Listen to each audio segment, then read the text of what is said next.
ঢাকা মসজিদের শহর নামে খ্যাত এই নগরী ইসলামী স্থাপত্যের অনন্য নিদর্শনে ভরা এই শহর। প্রাচীন ৭ গম্বুজ মসজিদ থেকে শুরু করে আধুনিক বাইতুল মোকাররম, ঢাকার পরিচয় মসজিদের শহর হিসেবেই সর্বজন বিদিত। শত শত গম্বুজ, মিনার আর আজানের ধ্বনিতে প্রতিদিন ভোর হয় এই মহানগরে। তবে এই শহরের সৌন্দর্য কেবল মসজিদে সীমাবদ্ধ নয়। এখানে হিন্দু, বৌদ্ধ, খ্রিস্টান সকল ধর্মের মানুষ মিলেমিশে গড়ে তুলেছে এক অনন্য সম্প্রীতির নগরী। ঢাকার আকাশে যখন আজান ধ্বনিত হয়, তখন আরেক প্রান্তে মন্দিরে বেজে ওঠে শঙ্খ। ভিন্নতার এই সুরই একত্রিত হয়ে তৈরি করে ঐক্যের সিম্ফনি। পূজা, ঈদ, বড়দিন বা বৌদ্ধ পূর্ণিমার মতো প্রতিটি উৎসবই ঢাকাবাসীর কাছে আনন্দের। প্রতি বছর ঢাকার মণ্ডপগুলোতে মুসলিম প্রতিবেশীদের সহায়তা ও শুভেচ্ছা জানানোর দৃশ্য যেন এক অনন্য সম্প্রীতির বার্তা বহন করে।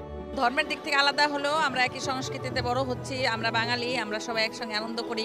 ধর্মটাকে ভেদাভেদ করি নেই, সবাই বন্ধু ভাই বোন হিসাবে একরকম মনে করেছি। ছোট থেকে বড় হয়েছি, বন্ধু বান্ধব তারা পূজা করে, আমাদের ধর্ম আমরা পালন করি। যখন পুজো আসে তাদের সাথে একাত্রিত হইয়া আমরা এখানে সময় দিই। চলতি মাসের ২৮ থেকে ২ অক্টোবর পর্যন্ত অনুষ্ঠিতব্য সনাতনী সম্প্রদায়ের সবথেকে বড় ধর্মীয় উৎসব শারদীয় দুর্গাপূজা। বরাবরের মতো এবারও হয়তো মুসলিম প্রতিবেশীরা হিন্দু সম্প্রদায়ের সঙ্গে থেকে সাহায্য করবে, যাতে উৎসব নিরবিচ্ছিন্নভাবে অনুষ্ঠিত হয়। তবে প্রশ্ন হল, মুসলিম দৃষ্টিতে কোরআন ও হাদিসের আলোকে অন্য ধর্মের উৎসব সম্পর্কে দিক নির্দেশনা কি? ইসলামের শিক্ষা অনুযায়ী সাম্প্রদায়িক সম্প্রীতি শুধুই বন্ধুত্ব নয়, এটি দায়িত্ব। যে দায়িত্ব মানুষকে অন্যের ধর্ম, বিশ্বাস ও রীতিকে সম্মান করতে শেখায়। ইসলাম শেখায় মানুষ সৃষ্টি হয়েছে ভিন্ন ভিন্ন সম্প্রদায়ে, যাতে তারা পরস্পরের সাথে পরিচয় লাভ করতে পারে। হিজরতের পর মদিনা শহরটিতে ছিল গোত্র বিভাজন, রক্তক্ষয় ও অশান্তিতে ভরা। সেই সময় রাসূল সাল্লাল্লাহু আলাইহি সাল্লাম শান্তি, নিরাপত্তা ও সম্প্রীতির জন্য ইতিহাসের প্রথম লিখিত সংবিধান সাহিফাতুল মদিনা উপহার দেন। এতে মুসলমান, ইহুদি, মুহাজির, আনসার ও অন্যান্য গোত্র এক উম্মাহের ছায়ায় মিলিত হয়। সবাইকে তাদের ধর্ম পালনের স্বাধীনতা দেওয়া হয়। সাহিফাতুল মদিনার ২৬ থেকে ২৯ নং ধারায় ঘোষণা করা হয়, মদিনার সকল গোত্রের মানুষেরা সমানভাবে ধর্মীয় মর্যাদা ও স্বাধীনতার অধিকারী হবেন। ধারা ৩৭ অনুযায়ী ইহুদিরা ও মুসলমানরা নিজেদের ব্যয় বহন করবে।